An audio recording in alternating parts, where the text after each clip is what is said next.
Hello tout le monde, j'espère que vous allez bien. On se retrouve dans une vidéo que je suis trop excitée de vous tourner, puisque c'est une vidéo qui me trotte pas mal dans la tête depuis un moment. Je me suis finalement lancée dans l'idée de cette vidéo qui m'a pris un petit peu de temps de recherche, etc. Puisque en fait je vais vous aider à choisir votre liseuse. Si vous voulez faire un cadeau à une lectrice, la liseuse c'est parfait.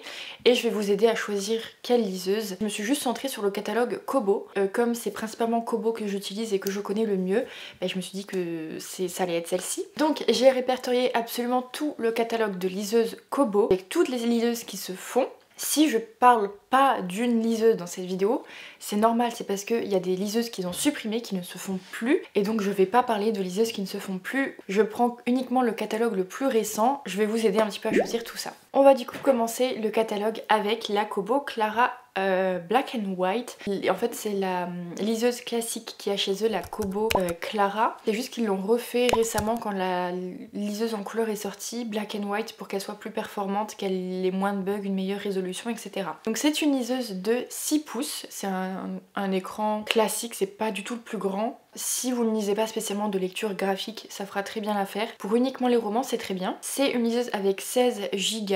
L'espace de stockage sur une liseuse, ça varie en fait de comment vous allez utiliser la liseuse, donc ça veut tout et rien dire. 16 Go c'est déjà pas mal niveau quantité de livres que vous allez pouvoir mettre dessus. Par contre, moi ce que je fais, c'est que j'archive tous les livres que j'achète pour ne pas les avoir stockés sur la liseuse. Ils sont stockés sur l'application Kobo, sur le site Kobo, et quand je les veux, je les retélécharge sur la liseuse. Et ça je trouve que c'est vraiment pratique. Donc il n'y a pas besoin d'avoir une liseuse avec 1 million de gigas ou je ne sais quoi, ça sert un peu à rien pour mon utilisation. Toutes les liseuses de chez Kobo, on va avoir le Comfort Light Pro, donc c'est-à-dire la lumière jaune et la lumière bleue en fonction donc de la température pour éviter de faire mal aux yeux, et je trouve que c'est indispensable avec une liseuse. Vous pouvez très bien mettre la lumière classique ou bleue, ça changera pas grand chose, c'est juste vraiment pour le confort visuel. Un écran de liseuse ne va pas faire mal aux yeux comme un écran d'ordinateur, c'est pas du tout le même type d'écran. Là on est sur de l'encre numérique et donc en fait ça fait pas mal aux yeux. Donc pour ceux qui pensent que la liseuse pique les yeux, que c'est pas bien, c'est un écran, ça n'a rien à voir. Celle-ci elle est résistante à l'eau. Alors toutes les liseuses Kobo ne le sont pas, mais quand elles sont résistantes à l'eau, et vous savez c'est à des normes, et donc là je sais plus c'est quel nom de la norme. En tout cas elle est waterproof, si jamais elle vient à tomber dans l'eau ou avoir des éclaboussures, il n'y a pas de problème. Et ça je pense que en soi ça fait hyper bien d'avoir une liseuse comme ça, parce que on sait jamais. On ne sait jamais, si vous partez en vacances, vaut mieux être sûr. Elle a également la possibilité d'avoir les livres audio comme les liseuses en fait Kobo. Maintenant vous avez la possibilité d'écouter des livres audio avec le Bluetooth. C'est bien, oui et non. Seulement si la personne écoute les livres audio sur l'application Kobo. Si elle n'achète pas les livres sur l'application Kobo, ça ne fonctionnera pas. Donc c'est pour ça que je trouve que c'est bien, mais pas ouf. Si vous voulez un avis plus détaillé, j'ai acheté la Kobo Libracolor. J'en ai fait un avis juste là. Donc je vous laisserai aller voir ça. Je trouve que le fait de pouvoir écouter un livre audio, franchement c'est un ajout qui ne sert à rien. Sur cette liseuse, il n'y a pas de cloud. En fait, les dernières liseuses Kobo qui sont sorties, vous avez des espaces de stockage, donc cloud, Google Drive, Dropbox, etc. que vous allez pouvoir avoir sur la liseuse, qui vont vous permettre de prendre des fichiers que vous avez, par exemple des PDF que vous devez lire pour l'école ou des dossiers que vous voulez lire pour l'école. En fait, vous allez pouvoir les mettre en format EPUB sur votre Google Drive et le récupérer via la liseuse. Donc c'est une communication sans fil. Celle-ci n'a pas la communication sans fil, donc si vous avez des fichiers que vous voulez mettre sur la liseuse, et ça sera obligatoirement par le biais d'un fil. J'ai l'habitude avec le fil, mais c'est vrai que le fait de mettre tout ça sur un drive, c'est beaucoup plus rapide, c'est mieux. Elle a également un mode sombre pour les personnes que ça intéresse. Après, le mode sombre de chez Kobo, je trouve qu'il est pas du tout adapté. Dans ma review de la liseuse Kobo Libracolor, j'ai montré ce qui n'allait pas avec l'écran sombre. Je vais pas me répéter dans cette vidéo, mais en gros quand vous allez sur les pages suivantes, il y a le rafraîchissement de la page.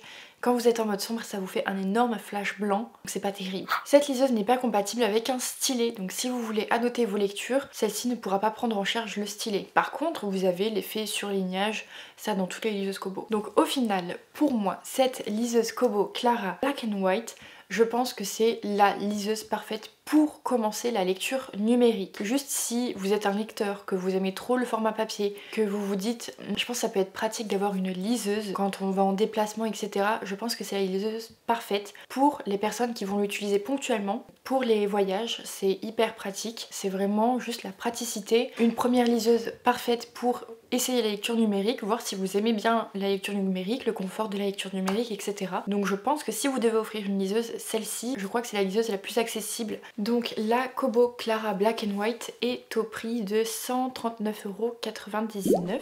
J'ai la Kobo Sage. Alors cette Kobo, j'ai pu tester cette Kobo parce que je l'avais achetée quand elle était sortie, donc j'avais pu tester un petit peu la liseuse que j'avais vite renvoyée, mais ça c'est un autre débat. Donc là on est sur un écran 8 pouces, donc un écran un peu plus grand que la Kobo Clara Black and White. On est toujours sur le Comfort Light Pro, donc toujours la possibilité de mettre en lumière bleue, en lumière jaune. Vous avez également la possibilité de connecter un stylet Kobo. Si jamais vous êtes une personne qui apprécie annoter vos livres, et bien là il y a la possibilité de mettre un stylet avec. Vous avez également les livres audio accessibles sur la liseuse. Sur celui-ci vous avez un cloud en fait, donc il y a la possibilité d'avoir une connexion sans fil, donc ça c'est vraiment pas mal le fait qu'il y ait une connexion sans fil dessus. Vous êtes sur un stockage de 32 Go de livres, donc là vous êtes sur un plus grand nombre de gigas qui va vous permettre d'avoir plus de livres stockés sur la liseuse. Vous avez également le mode sombre accessible avec celle-ci et la norme aussi pour que la liseuse soit waterproof, que vous puissiez la mettre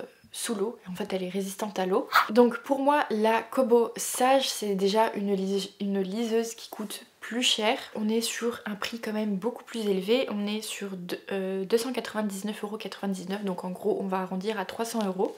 Cette liseuse je pense que ça peut être une liseuse pas mal pour les personnes qui vont apprécier annoter un livre et qui vont aimer également la lecture de romans graphiques en fait, des graphiques en général. Vu qu'on est sur un écran un peu plus grand, sans que ce soit trop grand, vous allez avoir la possibilité de voir hyper bien tout ce qui va être graphisme, que ce soit BD, manga, roman graphique, etc. Bon là le truc c'est qu'il n'y aura pas de couleur, mais vous êtes quand même sur un écran plus grand, donc beaucoup plus confortable. Elle est hyper fine, quand je l'avais eue elle était hyper très fine, donc vraiment la prise en main elle était incroyable. Par contre du coup à chaque liseuse Kobo qui vont être compatibles avec le stylet est à acheter à part. Donc le stylet, le premier qui était sorti chez Kobo ne se vend plus, du moins il n'existe plus, mais du coup c'est le stylet 2 qui sort maintenant, enfin qui est sorti maintenant chez eux, et celui-ci est au prix de 70 €. Donc c'est encore 70 € à rajouter à cette liseuse qui frôle les 400 €. C'est pas du tout ma liseuse préférée chez eux parce que je trouve que le prix est abusé. Ayant eu la liseuse dans les mains, etc., je l'ai renvoyée. En fait c'est pas une liseuse que j'ai gardée parce que je trouve que le prix ne vaut pas du tout la liseuse. Je ne comprends pas pourquoi est-ce que cette liseuse est aussi chère. Vraiment je comprends pas, parce qu'il y a d'autres liseuses que je trouve mieux dans leur catalogue, qui sont plus abordables, où je trouve que rapport qualité-prix, celle-ci je sais pas, ils ont dû se louper quelque part parce que je ne comprends pas le prix. Donc c'est une liseuse qui peut convenir à une personne qui va, comme je vous l'ai dit, apprécier les romans graphiques, apprécier annoter un livre, qui vont aimer avoir une liseuse haut de gamme, parce que ça se voit que c'est une liseuse qui est haut de gamme, elle est légère, la prise en main elle est bien, etc.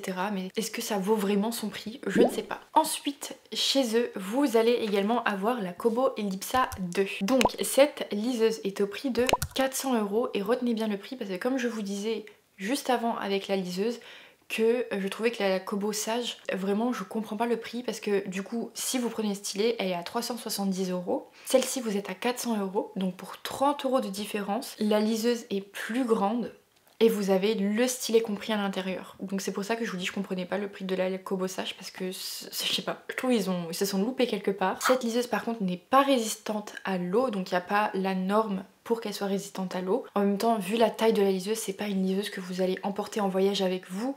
Je trouve que c'est pas du tout pratique. C'est vraiment, vous êtes sur un écran 10,3 pouces, donc le plus grand écran du catalogue Kobo. Je trouve que c'est pas du tout pratique si vous êtes une personne qui bouge beaucoup, qui voyage énormément. Je trouve que c'est pas une liseuse que on va apprécier se trimballer, parce que elle prend quand même beaucoup de place. Bon après ça reste une liseuse, mais je trouve que pour le transport c'est pas pratique. Après ça dépend vraiment de l'utilisation, comme je vous ai dit.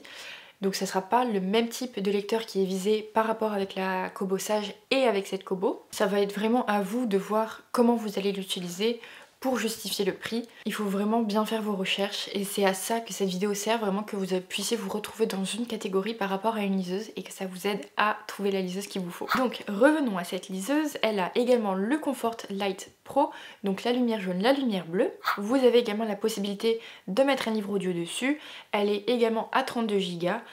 Vous avez également un mode sombre. Après je vois que cette liseuse est en 227 pp, donc c'est des points par pouce et c'est ce qui va donner la qualité en fait de l'écran. En général pour un noir et blanc, un écran noir et blanc, vous êtes à 300 pp et là elle est un peu moins bien niveau qualité d'écran, mais c'est pas un truc qui va choquer énormément parce que là vous êtes sur un écran beaucoup plus grand. Je ne l'ai jamais essayé, je ne sais pas ce que ça rend, mais je pense que c'est assez abordable, enfin c'est assez cohérent niveau rapport qualité-prix.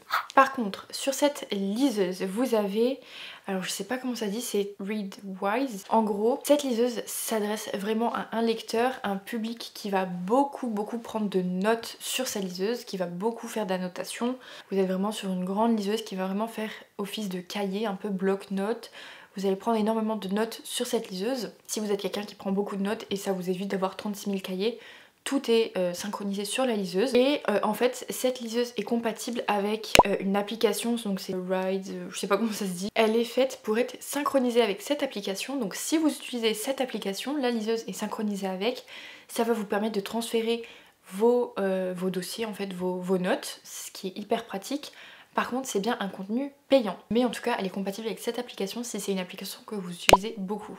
Comme je l'ai dit, cette liseuse, c'est vraiment une liseuse qui va s'adresser à un public qui prend énormément de notes, où vraiment en fait son gros point fort, c'est vraiment la prise de notes sur cette liseuse. Et également, je trouve la lecture graphique qui peut être pas mal avec cette liseuse, vu que vous êtes sur un énorme écran, enfin un très grand écran, le plus grand du catalogue comme je vous ai dit. Vous allez avoir du coup la possibilité de bien voir les images, bien voir les détails, mais en contrepartie, vous avez un peu moins de qualité que sur un autre écran de chez Kobo. Donc après, vous avez toujours les possibilités d'aller en boutique Fnac, qui sont les distributeurs de Kobo.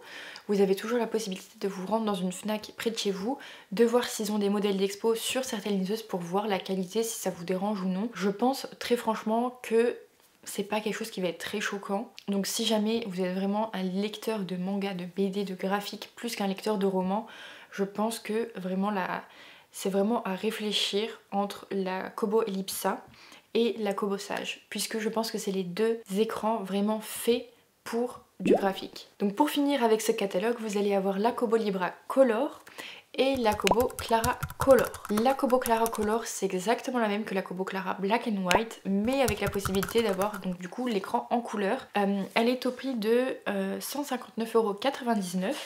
Donc pareil, vous avez 20 € d'écart entre la Kobo Clara Black and White et la Kobo Clara Color qui ont exactement les mêmes propriétés. Donc pareil, c'est à vous de voir si vous voulez mettre 20 € en plus pour la couleur ou non. J'avoue que 20 € en plus pour l'option couleur, c'est pas négligeable. Pour tout ce qui est de la Kobo Libra Color, j'ai fait une vidéo, comme je vous l'ai dit en début de vidéo, spécialement dédiée à celle-ci que je vous ai mis dans le petit i. Si jamais vous souhaitez plus d'informations sur cette liseuse, je vous laisserai aller voir cette vidéo. Là, je vais passer très rapidement parce qu'elle fait partie du catalogue Kobo. Vous êtes sur une liseuse écran 7 pouces. Donc elle est un petit peu en dessous de la Kobo Sage et un petit peu au-dessus de la Kobo Clara. Donc c'est un entre-deux. Pareil, vous avez toujours le Comfort Light Pro avec lumière jaune, lumière bleue. Elle est également résistante à l'eau avec la norme, la même qu'il y a pour toutes les liseuses Kobo. Vous êtes sur une liseuse à 32 Go qui a également la possibilité d'avoir un livre audio, enfin l'option livre audio dessus avec le Bluetooth. Vous êtes également sur un stockage sans fil avec celle-ci, donc avec Dropbox, Google Drive, etc. que vous allez pouvoir uploader vos EPUB ou d'autres fichiers avec Google Drive. Elle est également compatible avec le stylet Kobo, donc vous allez pouvoir faire une prise de notes avec cette liseuse. Et elle a également le mode sombre. En fait, elle fait hyper concurrence, je trouve, à la Kobo Sage parce qu'elle est moins chère et je trouve qu'elle est mieux. Enfin, elle a plus de possibilités que la Kobo Sage. Vous avez l'option couleur en plus qui va vous permettre de faire des annotations plus travaillées que sur la Kobo Sage parce que vous allez avoir l'option couleur. Il y a différentes couleurs pour surligner Avec le stylet pareil, vous allez pouvoir faire une prise de notes. Donc je trouve que cette liseuse est hyper complète, j'en suis ravie. Mais vraiment, je suis trop contente de cet achat, elle est vraiment incroyable. Je l'aime énormément. Comme les autres, le stylet n'est pas compris dans le prix de la liseuse. Donc c'est un stylet à acheter à part.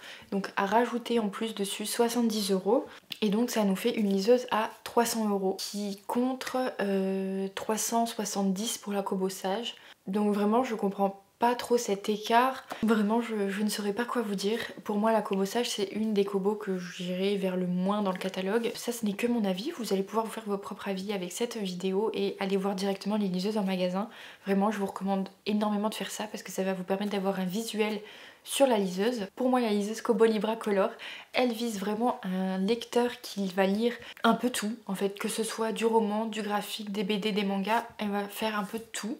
Vous êtes sur un écran qui est un peu plus petit que la Kobo Sage mais qui est quand même très pratique pour la lecture de romans graphiques. Ça je vous le dis parce que j'ai lu des BD, des mangas dessus, des romans graphiques, et elle est très bien, elle fait très bien le travail. Le fait de pouvoir lire une BD avec la liseuse, bah forcément vous avez la couleur en plus, donc qui n'est pas négligeable.